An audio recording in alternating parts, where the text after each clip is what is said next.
A warm welcome to this important podcast, which is done in observation of the annual 16 days of activism to end violence against women and girls.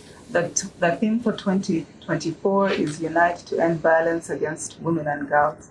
My name is Dorah Mafabi, and I work with Save the Children here in Zambia.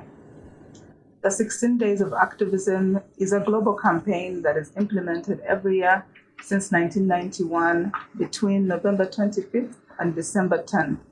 During this period, it's an opportunity for different stakeholders, including governments, UN agencies, international organizations, national civil society organizations, community-based organizations, local leaders, including faith-based leaders, traditional and cultural leaders, private individuals, and the private sector, to amplify their collective voice against violence, against gender-based violence. As we observe the 16 days of activism, during this period, we also commemorated December 2nd, the International Day for the Abolition of Modern Forms of Slavery, which include trafficking in persons and different varied forms of exploitation, like sexual exploitation, labor exploitation, among others. Zambia's Comprehensive Bilateral Anti-Trafficking in Persons program is making deliberate efforts to spotlight the intersection between gender-based violence and trafficking in persons. And today I have an esteemed panel of colleagues from the U.S. Embassy, our government partners, and Save the Children to share their insights and expertise on the topic and shed some light on the interventions that are being done to address these challenges. On my panel, I have the Deputy Chief of Mission of the U.S. Embassy here in Zambia, Linnisa, Wahid. You're welcome. The Director for the Anti-Human Trafficking Department that sits at the Ministry of Home Affairs and Internal Security, Mr. Boris Mulengu. You're welcome. And John Musonda, the Country Director for Save the Children here in Zambia. You're all welcome to this panel. Thank you, Dorah. So let's dive right into the topic. And I'll start with Mr. Mulengu. Can you help the audience understand what are the linkages between gender-based violence and trafficking in persons? Are they different? Are they the same? But also specifically speak to the context in Zambia. Thank you, Dorah. I'm honored to be part of this discussion to start with, and special thanks to the U.S. government and Save the Children for organizing this discussion. The nexus between trafficking in persons and gender-based violence is very clear. To start with, victims of trafficking most of the time are targeted by traffickers based on their gender. And this is so because the kind of exploitation that they suffer is in most cases related to their gender. I think you can talk of sexual exploitation, forced marriages, forced labor. I think if somebody is looking for young men to work in the mines, he will look at their gender. And if a trafficker is looking for women to push into brothels, he's mostly looking for women. But even in the cases where they are looking for men, again, it's very clear that they are targeting them because they are men. And you will notice that the power dynamics that are at play in cases of gender-based violence are very similar or almost the same with those that are traced in cases of human trafficking. So really, where you find human trafficking, 99% of those cases will involve gender-based forms of exploitation. So there's a very, very clear connection between trafficking and gender-based violence. I should also talk to issues to do with vulnerabilities. Most victims of trafficking are targeted because of their specific vulnerabilities. The same speaks to cases of gender-based violence. Most victims of gender-based violence, be it women or children, are those that may not be well-founded in their education, in their profession. So basically, exploiting their vulnerability is a golden thread in both gender-based violence and human trafficking. Thank you, Mr. Mulengu. So according to the UN, every 10 minutes, one woman or girl dies at the hands of either an intimate partner or a family member. That brings it to 140 victims, women and girls every day, and north of 51,000 victims that we lose annually to gender-based violence.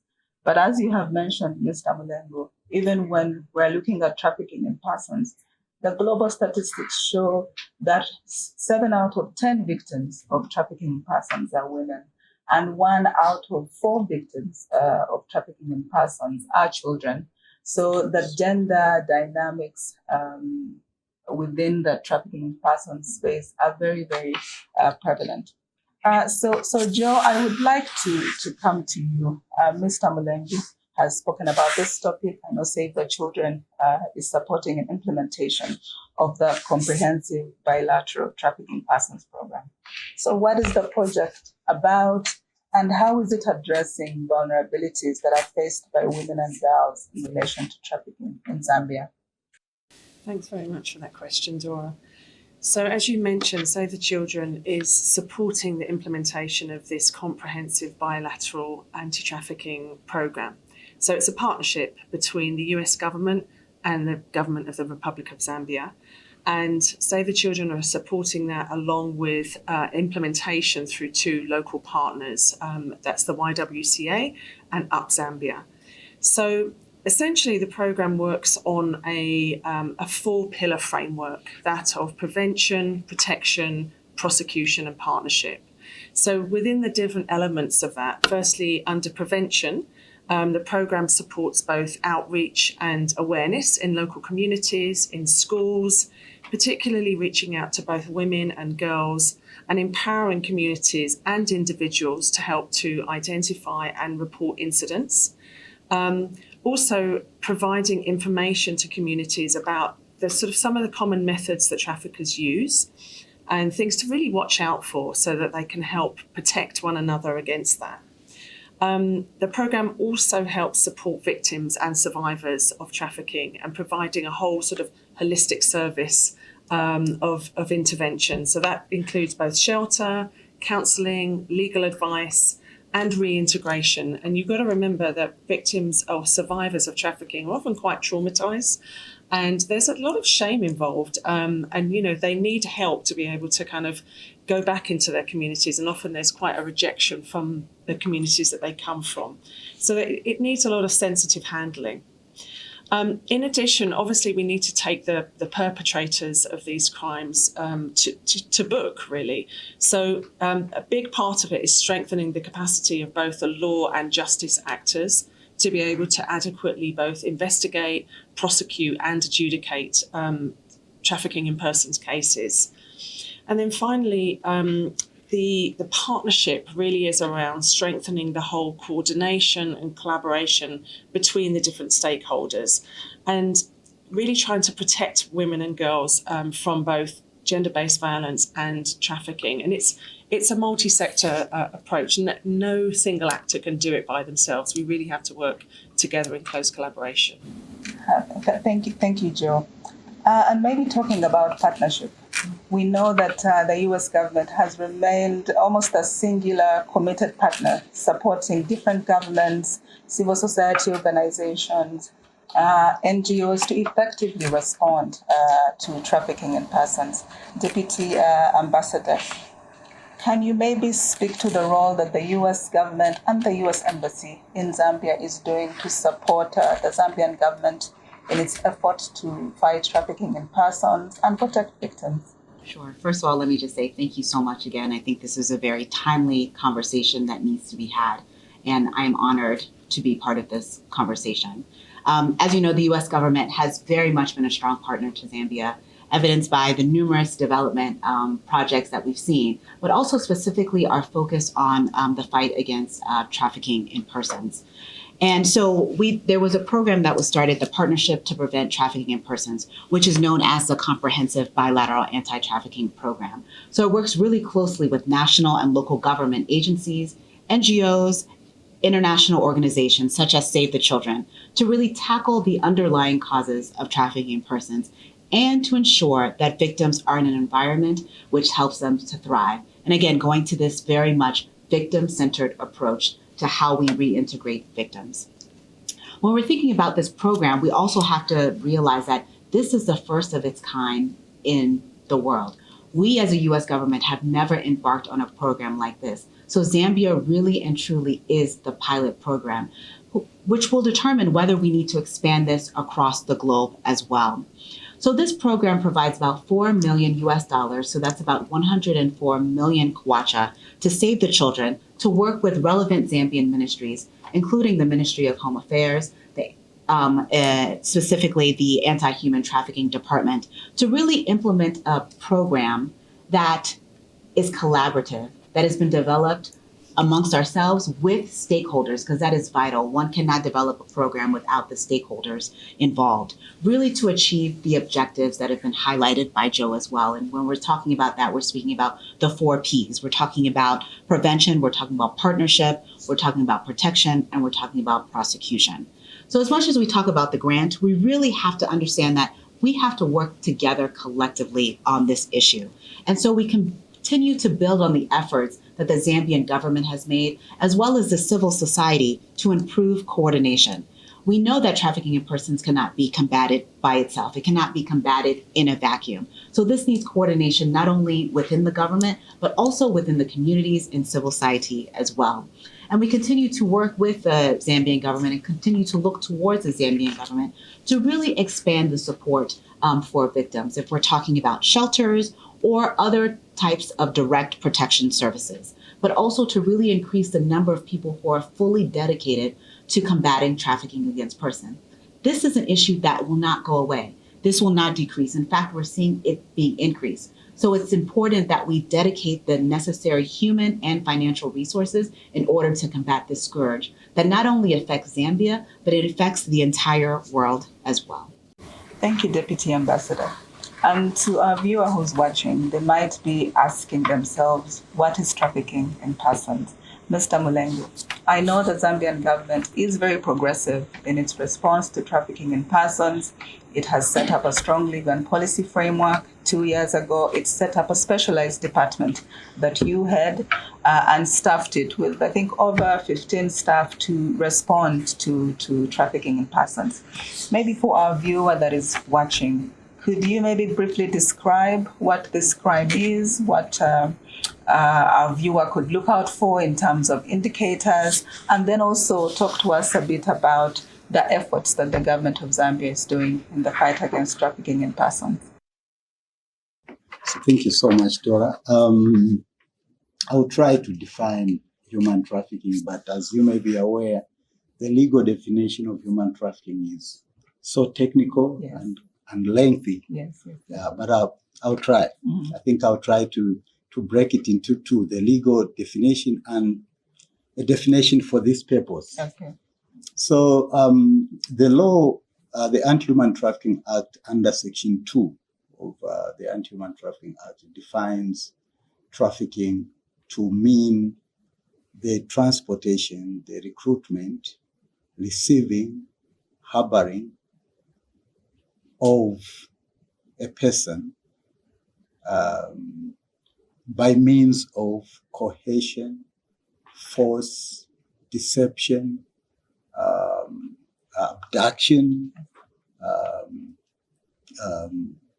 for purposes of exploitation. Yes. I have tried. I don't need to memorize it as a lawyer. I just need to know where it is. Yes. So it's under Section 2 of the law, yes, and it means something similar to what I've recited. Yes. But for purposes of this discussion, yes, I think trafficking is anything that is done by deceptive force or means similar to that, yeah, for purposes of exploitation. So there must be an act. Something must be done and the means must be those cohesive means. In short, the whole act must be devoid of consent. And the ultimate end in every trafficking case must be the intention or indeed exploitation. So that's how best I can define it for this discussion. But now let me come to the initiatives that the Zambian government has put in place. Let me start by stating that the Zambian government approaches human trafficking from 4 pillars, as Joe had earlier put it. So the prevention pillar and the protection pillar. Of course, when prevention fails, you go into protection. And sometimes I jokingly say it's unfortunate that we have to start protecting, because it only means that we have failed. Because if we haven't failed, then there shouldn't be protection. And the 4th pillar being prosecution, the punishment. Now we have to punish the perpetrators. And the 4th pillar is partnership. I think I must have said the 3rd, then the 4th. Yes. And now, under prevention, we've put in place a number of interventions, and thanks to the partnership between the Zambian government and the US government to address trafficking, because there's now renewed strength in the national response to trafficking. So under prevention, we have embarked on reviewing our legislation.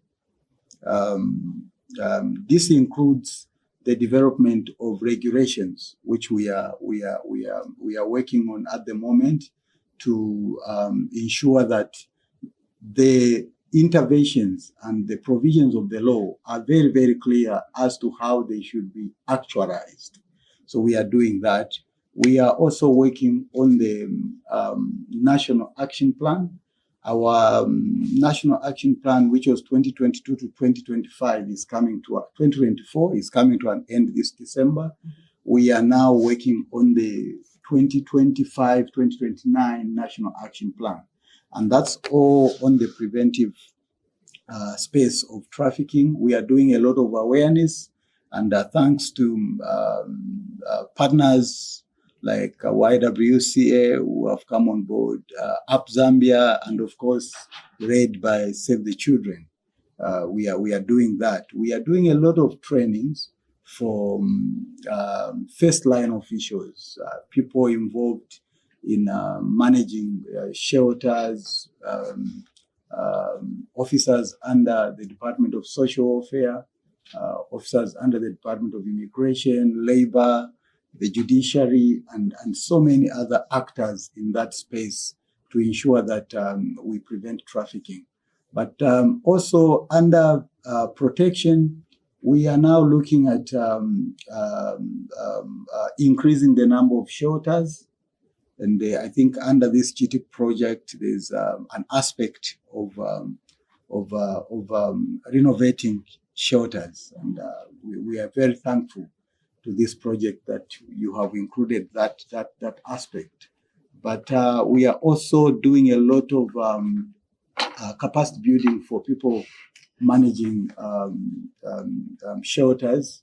And we are also discussing aligning our interventions with the law, because the law provides for centers for victims.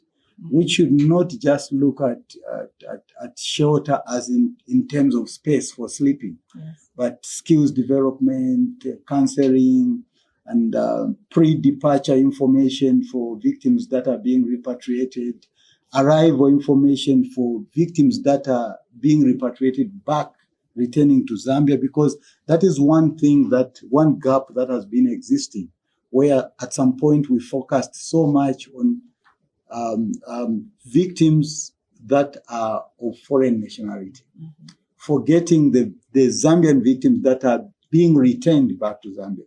So we are looking at centers that can provide very, very clear interventions for detainees Yes.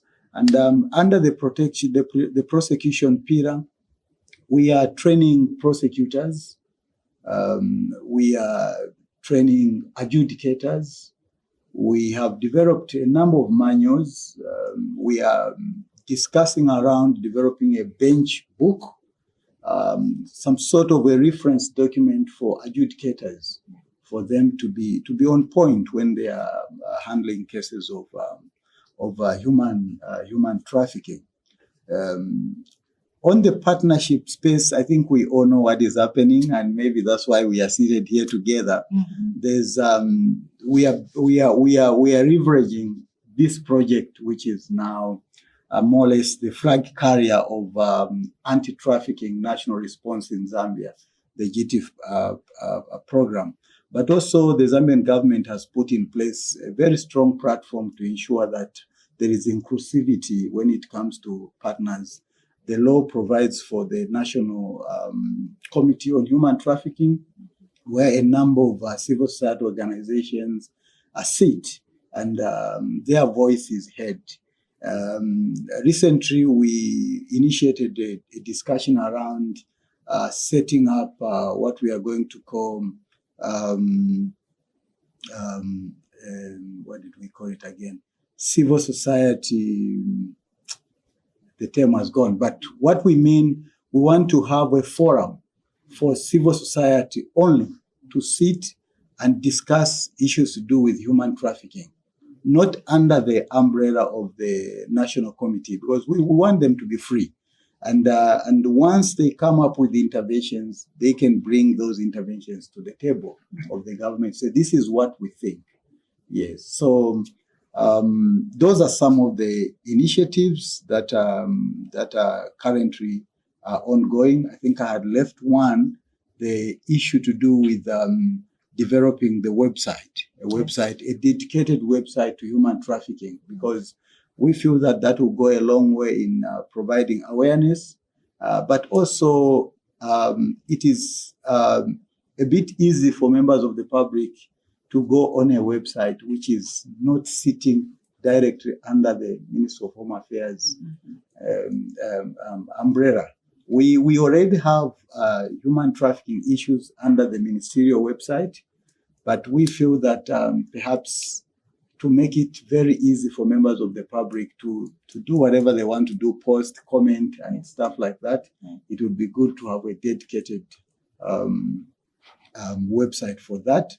And I think that also can be tied to the issue of toll-free lines. There's a discussion around establishing a toll-free line dedicated to trafficking, but by building on already existing toll-free lines. We have toll-free lines for Childline Lifeline. We are exploring means of trying to strengthen that, so that when they receive calls, if the matter is something they cannot handle, there should be an easy referral to law enforcement, because some of the cases they receive are urgent but beyond their scope, and sometimes it takes long before they can relay this information to law enforcement agencies, or some of them fall under medical emergency. We need to be very, very, very deliberate to ensure that such information reach the intended or the appropriate authorities. Thank you. Thank you, Mr. Mulengu, for that response, and just sharing the very strategic interventions that the government of Zambia is implementing. To our viewer, why this topic is really important. The role of government is very critical, but the role of different stakeholders is equally important. As Mr. Mulengu has shared about the different indicators for trafficking, different stakeholders are important because we need people in the transport industry to be aware and identify and be able to share information that could lead government to investigate trafficking cases. We need people working in the construction industry. We need people working in the health sector, because sometimes if perpetrators are trafficking victims out of the country, they will need to use a health facility for medical approvals. but we need you, community members and individuals at home. Even looking at the front of your screen, there might be information that might come to you and it seems like an opportunity that is too good to be true. Please pay attention, flag it, such that law enforcement can do their job. But just some statistics. Every year, about 50 million people right now globally are held up in some form of trafficking in persons or modern-day slavery. Perpetrators are making north of almost 250 billion annually from exploiting different individuals sexually, through labor exploitation, others through just different forms, organ removal, among others. John, now that we have seen what this program is about, the collaboration, I know it's a very exciting program for Save the Children to sort of steer and support. Can you also just highlight, in addition to what the director has mentioned, what are some of the key interventions that the program is supporting, but also how this fits within Save the Children Zambia's core mandate? Absolutely. Well, first of all, Save the Children's contribution is that we're providing overall technical assistance. And within that, we're also supporting both legal and policy reforms, which are very foundational, because if those pieces are not in place, it can kind of fall down further along the line. So part of the process is also to provide legal assistance to potential victims of trafficking. And our local partner up Zambia is actually providing that service.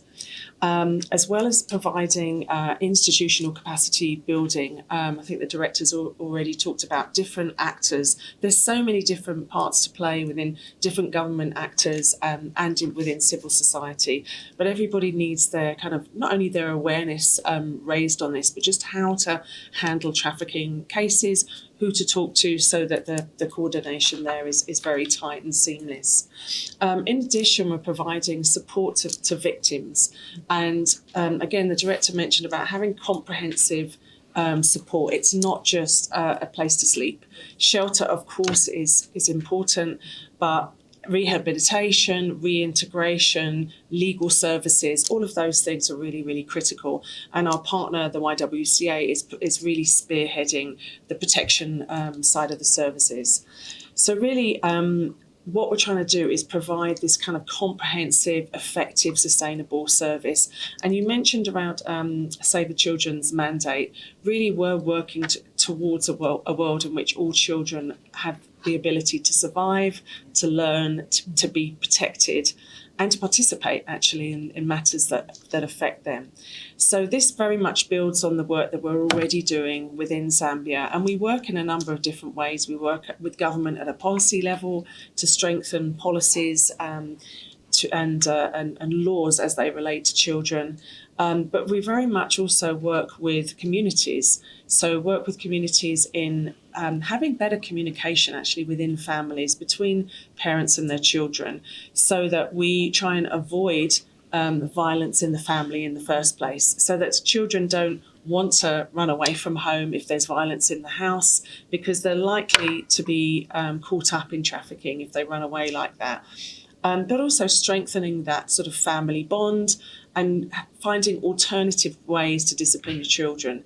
So yes, we're a child rights organisation and we encourage children to know their rights, but with rights become responsibilities. It's not about being rude to your parents and saying, after all, I've got rights. It's also just around understanding that, you certainly have rights as children, but you have responsibilities in the family home. And we found that both working with families and community structures, which can really identify cases where children are at risk in the community, whether it's from neglect, from abuse, and working very closely, particularly with the Ministry of Community Development and Social Services, but with other actors as well, so that there is a place to identify children at risk, so that the families can be supported and helped to support that child. And sometimes that might mean removal from that particular part of the family, but everyone has extended family. So just because a child is not safe perhaps in one part of the family does not mean that they haven't got anywhere else to go to.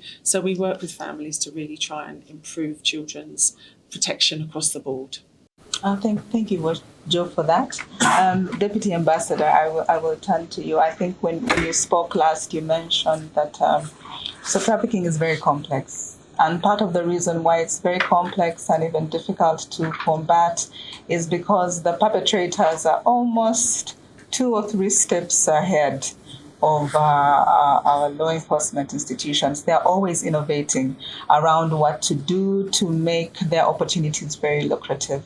So from where you are seated, looking at the broad efforts that are being made, but also future opportunities here in Zambia, what do you think are some of the immediate and maybe long-term strategies that Zambia can adopt in its efforts to combat trafficking in persons?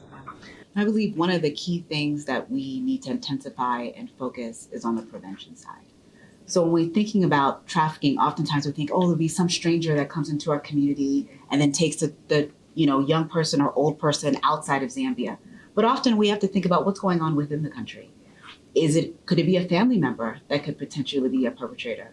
How do you know whether this person is trying to help your family or is trying to traffic your child or your daughter or your sister, et cetera, et cetera? How do we strengthen awareness within the community to really recognize the signs of trafficking? And at that point, then we think about what about the collaboration between government, civil society, NGOs, the community, and the private sector. I really appreciate you mentioning construction, transportation, et cetera. How do we ensure that all these entities not only are able to recognize the signs of trafficking, but also are able to work together to prevent it from happening in the first place, to see the first signs of trafficking or any indications of trafficking and stop it at the beginning? So those are the areas that I think really need to be focused is prevention. Thank you, Deputy Ambassador. Mr. Mulengu, any thoughts on immediate or long-term strategies the government is thinking about? Yes, I think I'll just build on what has just been said. I think mainly it's prevention, Yes. Again, from that same angle. But maybe to look at prior alerting the at-risk communities. Yes. I think we need to reach out to those communities before trafficking takes place. We are talking about here community involvement. What can we do in the communities to ensure that discussions around trafficking can be ongoing within the community, even beyond our sensitization programs? Yes, so we are looking at maybe developing some sort of programs for schools, Okay. for village centers. Yes. Yeah, whatever platforms are in the villages, we can embed in those programs to do with human rights generally to start with, but more specific also on human trafficking. But also looking at the centers for victims, could we also provide some sort of information centers in those victims where intending travelers who would like to go out can go there and just seek for information. Mm-hmm. The know before you go concept, where they are provided with this information. Yeah. And we can still extend this to border points, the departure points, the airports, in terms of information in any format. It can be leaflets as people are making exit with their passport. Immigration officers can put something there, a small leaflet that just gives a few hints on what to do, what to avoid. Yes, such things. But also looking at the push factors of trafficking, what is happening in the community, as has already been alluded to. How can we link the at-risk groups to existing social supports to ensure that they do not fall into the cracks of vulnerabilities that push them into trafficking? Way ahead of these situations happening, but also victims that are returning. What systems do we have to connect them to many programs that could support them, support their livelihood, to prevent them from being re-trafficked or from regretting having, reported that they are being exploited? Yeah, so it's many things around that, but also looking at the different groups of vulnerable migrants, refugees, stateless persons, stranded migrants. What do we do to ensure that we bring out issues to do with trafficking? Because a number of them are actually not aware that they are in trafficking situations. Sure. Thank you so much. So thank you so much, Director Mulengu. And prevention really is a very important aspect. And as we talk about reaching communities, I think we also need to just think about how we are reaching them, ensuring that if we need to translate these messages, that these messages are translated. But also concepts like trafficking in persons are very difficult to actually translate into a local language, but how are we sort of packaging this information in a way that the young man that is 20 years old in a village somewhere, has been told, we can give you this opportunity to go and play soccer, in this in such and such country, can have a point of reference just to verify whether this information is accurate. So, Joe, I know one of Save the Children's strength is working with communities, but also working with local partners to ensure that intervention reach is wide and that we are reaching that individual at household level. So Mr. Mulengu has spoken about the role of communities, and the Deputy Ambassador also spoke about really going down. So how can we ensure that communities take center stage in prevention of trafficking in persons, but also supporting victims? Thank you. So communities are really critical in this because they are, closest to the start of incidents. So they can really look out for the signs, and we really need to empower communities to look out for the signs, recognise the signs of trafficking in persons and gender-based violence and where to report. And I think there's already been quite a lot of work done, particularly with victim support units, to help communities understand what GBV is and also knowing where to report it. So I think we can build on that in the work that we do with communities. So people need to be able to recognise the signs, encourage reporting, but we also need to empower law and justice actors to effectively handle both TIP cases as well as gender-based violence cases. And often there's an overlap between the two. And part of the reason behind that is not only so that they handle the cases better, but that helps to build public trust. And that increases the people's confidence in the law and the justice system, and then their confidence in which to report those cases in the first place. In addition, communities can provide those safe spaces for women and girls who have been victims or survivors of gender-based violence or trafficking in persons. And one of the things I wanted to mention, I know we've talked a lot about kind of cross-border trafficking, but I think sometimes we don't recognise that within country there's a lot of trafficking that goes on, but perhaps we don't think of it in those terms. And what I'm particularly thinking of is cases in which, and it's usually young women and girls who are perhaps recruited sometimes by an extended family member or family friend in inverted commas. Perhaps they're not a family friend, or what they're appearing to be is not quite what they are. And, with a promise of perhaps going to Lusaka or another urban area to be sent to school, only to find that she's sent there and really she's the unpaid maid in the house. She doesn't go to school, is not paid, and not only is then really acting as a kind of slave in the house, if you like, but it has additional vulnerabilities. So can be, also subject to sexual abuse as well as, physical abuse, etc. So I think those are the cases that we need to think about much more carefully and be more cautious, and also understand that the world has changed.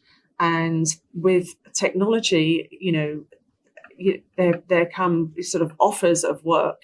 And I think you've mentioned it already, but really just to reiterate, if something looks too good to be true, it probably is. So promises of work, being well paid in foreign countries, when you have zero qualifications, they're just looking for perhaps women or men under a certain age. Big warning, big red flag on that it's probably not what it's cracked up to be. So be very, very cautious and do as many checks as you can. And talk to other people about it, Yes, and thank you, Joe, for mentioning that. And I think sometimes because of the vulnerability that people face in different communities. Many times when a person gets an opportunity, you see it on Facebook, you see it on different social media platforms, it comes through your WhatsApp. Because you're very vulnerable, you want to take the opportunity. So you actually don't consult, you don't check for information, and you make yourself really vulnerable to being exploited. But also thank you for talking about internal trafficking or domestic trafficking, because many times domestic trafficking is sort of married with the traditional practices and social norms that have existed for a very long time. So people will say, but we've been doing this where we go to the village, we bring this maid, but we have promised the family that we'll put her in school, but we know we won't. So there's deception, there. And the young lady or the young man will come to town, is meant to work for very long hours, is not paid, might face physical violence, might face sexual exploitation at the hands of different male members of the household. So these are the things that we as society really need to start to change in terms of how we think about them, to say, maybe we used to do them many years ago. There is a law that criminalizes them. The Anti-Human Trafficking Department will come after you. So we're coming to the final remarks of this very important podcast. And Joe, I will start with you. What are your parting shots? What do you need that young person, mostly, that's listening to the podcast to pay attention to? Yeah, I think it's just to reiterate what I've just said. If it looks too good to be true, that job offer, that opportunity, really, really be cautious. Don't get overexcited. If it looks too good to be true, it usually is, and it's not what it seems. So don't be easily fooled. Be cautious. Ask other people. Be safe. Keep safe. Deputy Ambassador, the final remarks? I would say, remember, not everyone is trustworthy. So we really rely on the community to really look out for the entire community. It really does take a village to protect people. And it's just vital for the collaboration and cooperation, not only with the community, the government, civil society, but also private sector. We cannot forget the role of private sector. So if we can all work together with the same urgency and intensity, we can definitely reduce the rates of trafficking in persons here in Zambia. Thank you, Deputy Ambassador. Mr. Mulengu, any final remarks? But also, where can we report if somebody has a suspected incident of trafficking in person? Yes. So let's start by stating that trafficking in persons is a criminal offense. So members of the public should not have a problem where to report. You report where you report criminal offenses. It should be that easy. It can be at the police, it can be at the Anti-Human Trafficking Department, it can be at the Drug Enforcement Commission. These law enforcement agencies will still relay the information to the appropriate law enforcement agencies. So it's a criminal offense, it must be reported. Members of the public you don't have to be certain that this is trafficking, this is not, leave that to experts. Yes. Your job is report anything that doesn't look straight. Yes. If you see anything that has elements of involuntariness, where somebody is being treated like a commodity, a slave, report. Yes. You don't say I'm reporting trafficking, just report what you've seen. Yes. It's enough that you have some information. Yes. Law enforcement officers will investigate the matter. But also important to mention the issue of re-victimization. When victims have been identified, I think it's good to let experts, specialized agencies to handle these cases, to ensure that victims are not re-traumatized. And I should also mention that when it comes to cases of GBV, it's important that we look beyond the actual violence. We must look, what are the factors that are keeping this victim in an abusive situation? Why is she remaining in a home where she's being beaten? Because that's where trafficking comes. There are certain things that could have happened prior which are causing the victim not to leave. So it's very important to look at beyond that. But let me take this opportunity also to talk about online trafficking, which is an emerging kind of recruitment. I think it's important that we are on a lookout on the discussions we have with people online. This could just be a recruitment platform that you are on. I think the police have specialized unit that deal with cyber crimes. I think I'll end there. Thank you. Thank you, Mr. Mulengu, and to all our panelists on this podcast today. Thank you so much for sharing your valuable insights, your experiences, but also very strategic recommendations on what needs to be done, should to be done to strengthen our collective response to combat trafficking in persons in Zambia.